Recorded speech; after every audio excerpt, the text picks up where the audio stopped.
Vivre son métier autrement, développer ses compétences, partir en mission en France ou à l'étranger pour apporter son savoir-faire aux équipes médicales militaires, servir son pays à travers une expérience humaine intense, à chacun son histoire et ses objectifs pour devenir réserviste au SSA, le service de santé des armées.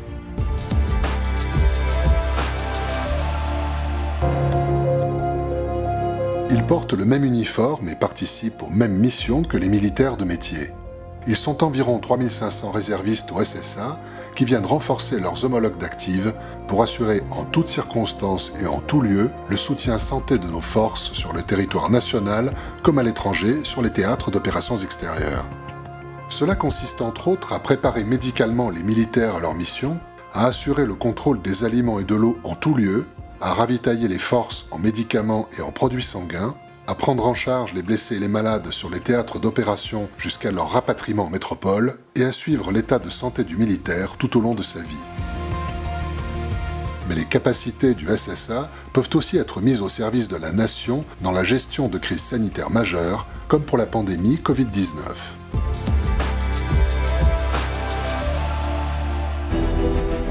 Cet événement historique a vu le déploiement en France d'une structure militaire hospitalière, habituellement réservée aux blessés de guerre. Elle a accueilli de nombreux patients civils en situation de détresse respiratoire aiguë. Pour les traiter en totale autonomie technique et logistique, une centaine de soignants du SSA, parmi lesquels des réservistes, ont été mobilisés. Médecins et infirmiers anesthésistes réanimateurs, épidémiologistes, aides-soignants, kinésithérapeutes. On s'est engagé au sein du service de santé des armées spécifiquement pour l'opération Résilience pour le Covid. On a entendu parler du renfort, donc on s'est présenté pour pouvoir aider les deux sergents-chefs qui étaient là avant nous. On fait du réveil musculaire avec le vélo, on essaie de les mettre au bord de lit pour pouvoir déjà travailler le tonus du tronc, travailler les jambes, les bras, tout ce qu'on peut faire, que eux peuvent faire aussi, ils le font avec nous. La réponse du SSA à la crise Covid-19 s'est également traduite par les évacuations médicales de patients vers les hôpitaux marseillais à bord du porte-hélicoptère Tonnerre et par l'engagement des hôpitaux militaires dans l'effort national du système de santé durant la pandémie. Là aussi, des réservistes se sont mobilisés pour soutenir les équipes en place. J'ai intégré la réserve opérationnelle, là, tout à fait récemment, en cette période de crise, pour rejoindre mon équipe avec laquelle j'ai travaillé pendant longtemps. Et effectivement, l'esprit d'équipe, de cohésion, il est inébranlable, j'ai envie de vous dire. Et c'est ce qui a motivé le fait que je réintègre la réserve à l'heure actuelle, en cette période de crise. Je ne pouvais pas laisser mon équipe s'épuiser et moi rester à la maison. Voilà. Comme dans le secteur civil, il y a toute une variété de métiers de la santé que le réserviste peut exercer, de quelques jours à quelques mois par an. Médecin, pharmacien, chirurgien dentiste, vétérinaire, infirmier, aide-soignant ou assistant médico-administratif. Si rejoindre les équipes médicales du SSA vous intéresse, alors c'est le moment pour vous d'en savoir plus. Commençons par les conditions de base que vous devez remplir pour devenir réserviste. La réserve commence toujours par le volontariat. Vous devez donc d'abord être volontaire pour devenir réserviste. Ensuite, il faut avoir la nationalité française, être âgé d'au moins 17 ans, avoir effectué votre journée défense et citoyenneté, disposer d'un casier judiciaire vierge, être reconnu médicalement apte et bien entendu exercer une profession dans le domaine de la santé avec les diplômes correspondants. Si vous remplissez ces conditions, vous êtes sur la bonne voie. L'étape suivante, c'est la FMIR, la formation militaire initiale du réserviste qui permet d'acquérir les bases du savoir militaire pour s'engager dans la réserve. Durant celle-ci, vous allez pouvoir suivre le SC1, le sauvetage au combat de premier niveau, où vous apprendrez l'essentiel des gestes de secours à utiliser en présence d'un blessé. D'autres niveaux sont ensuite accessibles dans le cadre de la préparation opérationnelle. Le SC2, qui prépare plus spécifiquement à la prise en charge des blessés en détresse vitale avant leur évacuation, et le SC3, qui s'adresse aux médecins et aux infirmiers. L'objectif de l'ensemble des formations proposées aux réservistes, c'est de leur permettre et de leur donner envie de progresser. C'est pas du tout une évaluation quand les gens viennent, c'est plutôt une logique de formation. C'est-à-dire qu'on ne cherche jamais à les mettre en difficulté, on cherche toujours à leur trouver des éléments positifs dans ce qu'ils ont fait, et puis les aider à progresser. L'idée, c'est de leur donner envie d'aller plus loin. Et l'une des étapes indispensables dans cette progression, c'est la FRAOS, la formation réserve d'aguerrissement opérationnel, supervisée par l'école du Val-de-Grâce, qui prépare les réservistes aux opérations extérieures. 3 évacués couchés, 1 évacué assis. Ils évoluent dans des conditions proches de celles qu'ils pourraient rencontrer sur le terrain, sont évalués par des formateurs, puis débriefés dans le but de consolider leurs compétences techniques et opérationnelles. Ok, on met une ceinture pelvienne et on lui pose une perfusion. Bonsoir, morphine. Oui, C'est tout. parfait.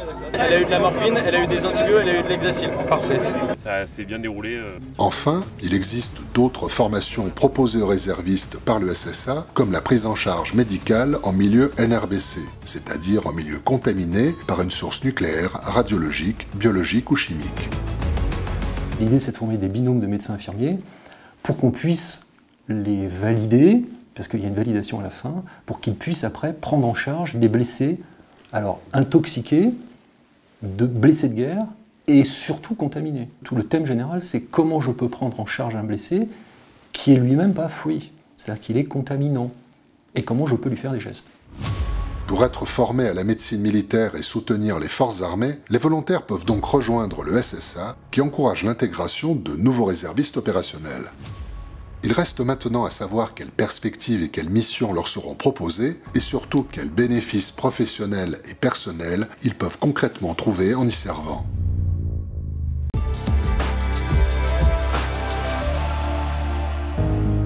À ces questions, il existe une première réponse, c'est celle de pouvoir pratiquer son métier autrement. En effet, l'exercice de la médecine militaire est spécifique par son cadre, avec une doctrine adaptée à celui-ci.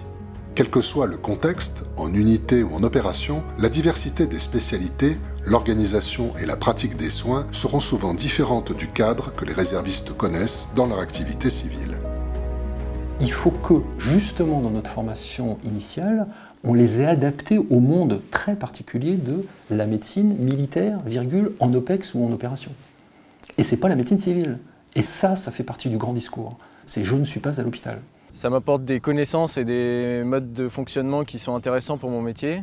Réussir à faire une prise en charge globale et organiser une prise en charge de plusieurs patients qui arrivent en même temps, c'est quelque chose de pas évident et sur lequel on n'a pas forcément l'occasion de s'entraîner beaucoup.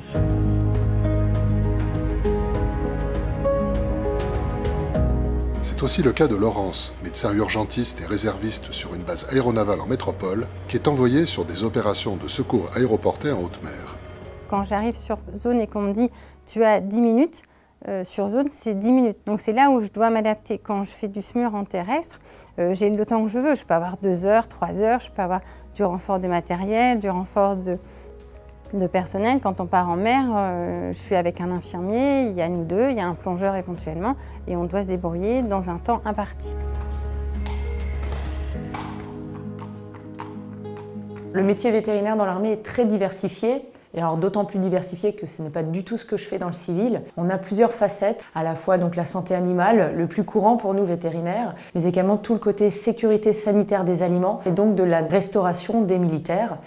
Sans oublier la sécurité de l'eau, des eaux destinées à la consommation humaine, et puis la maîtrise des environnements biologiques. Mon activité dans la réserve, c'est le ravitaillement sanitaire, donc une partie de la pharmacie qui est nettement plus opérationnelle que ce qu'on peut avoir dans d'autres pans de la pharmacie. Ça me donne un autre cadre de réflexion, une autre façon de travailler, d'autres collègues, un autre lieu de travail, et puis ça me donne aussi des formations qu'on ne trouve pas dans le civil, et avec des stages d'aguerrissement, des choses comme ça, qui mêlent le militaire et le médical. Je découvre de nouveaux soins, je découvre la médecine d'armée. Il y a l'opportunité de partir en OPEX aussi, qu'on nous propose très rapidement. Je sais qu'on peut partir une quinzaine de jours quand les élèves partent en Guyane, par exemple. Mais là, il y a eu des appels à volontaires pour partir à Djibouti ou à N'Djamena.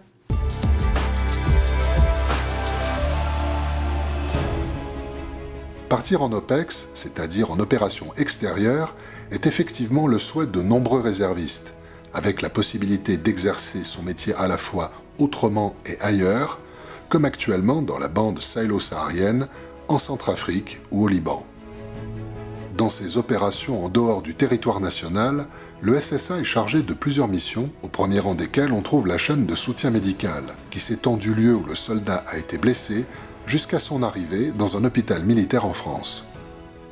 Concrètement, le blessé est extrait de la zone de contact et acheminé vers une unité médicale opérationnelle de niveau 1 située au plus près. Là, il est diagnostiqué et stabilisé, puis évacué vers une unité médicale opérationnelle de niveau 2 ou 3, antenne chirurgicale ou hôpital médico-chirurgical, selon le théâtre d'opération. La réanimation et les gestes chirurgicaux de sauvetage en bloc opératoire y sont mis en œuvre afin de limiter les séquelles et stabiliser le blessé avant son évacuation. Cette unité médicale opérationnelle peut disposer d'équipements d'imagerie médicale, d'un laboratoire d'analyse et d'un cabinet dentaire.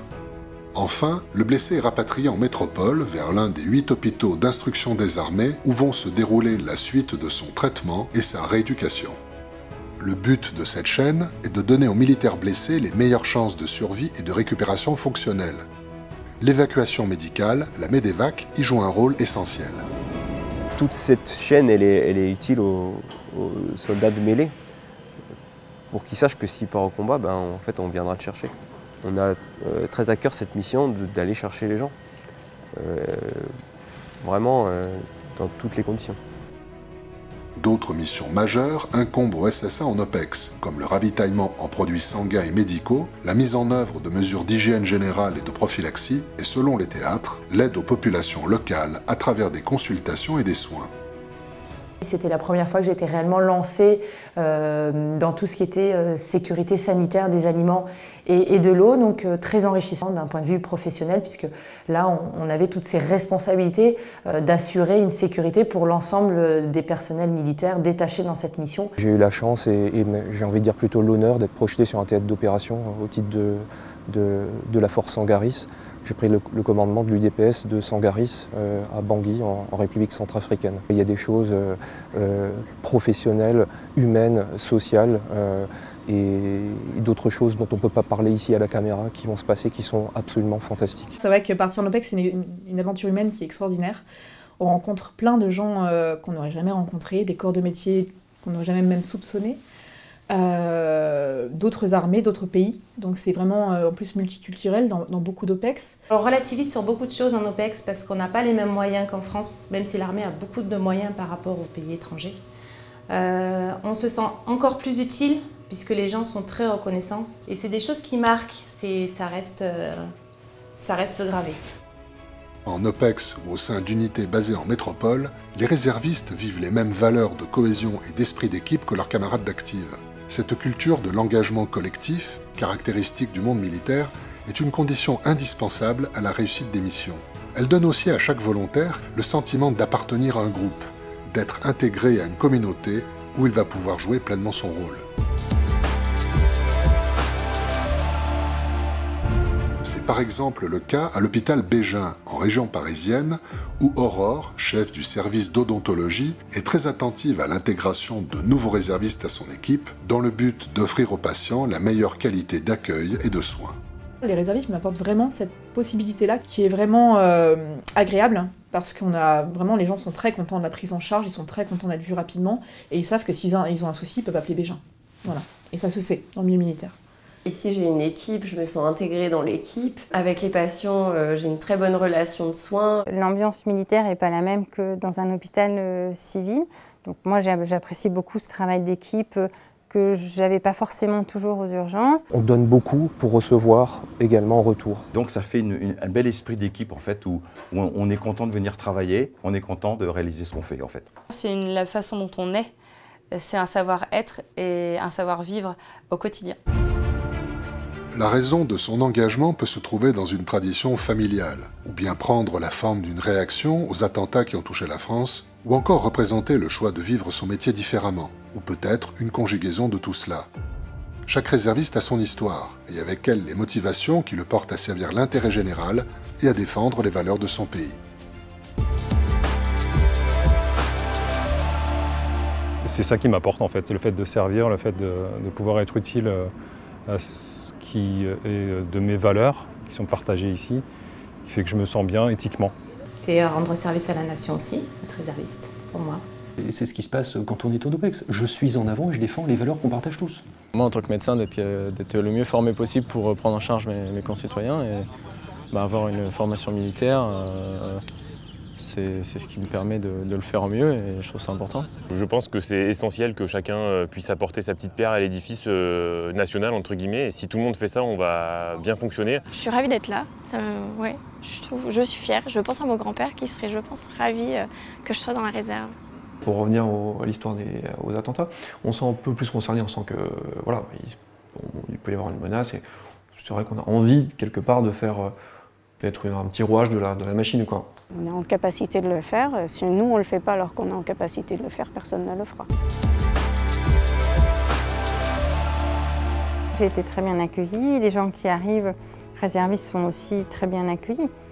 Donc je dirais que le plus simple, c'est d'oser pousser la porte. Les rencontres qu'on fait, les différents corps de métier, on est tous mélangés, on apprend tous l'un de l'autre. C'est vraiment très intéressant ce partage, qu'on a peut-être moins facilement dans la vie civile, parce qu'ici on est tous rapprochés, on vit ensemble, quoi. Je suis fier de mettre ma compétence civile au profit des forces armées, je suis fier d'être utile à quelque chose. Si l'infirmier qui hésite à devenir réserviste a envie de voir autre chose, de faire les choses différemment, d'être en contact avec une population différente aussi de ce qu'on peut avoir en milieu civil, venez, voilà. Ça, cette histoire où tu te réalises, où tu fais autre chose, où tu sers quelque chose, donc tu sers des valeurs, tu sers un système, et puis après tu vas aider des gens. Bon, quel plus beau système, quel plus beau métier.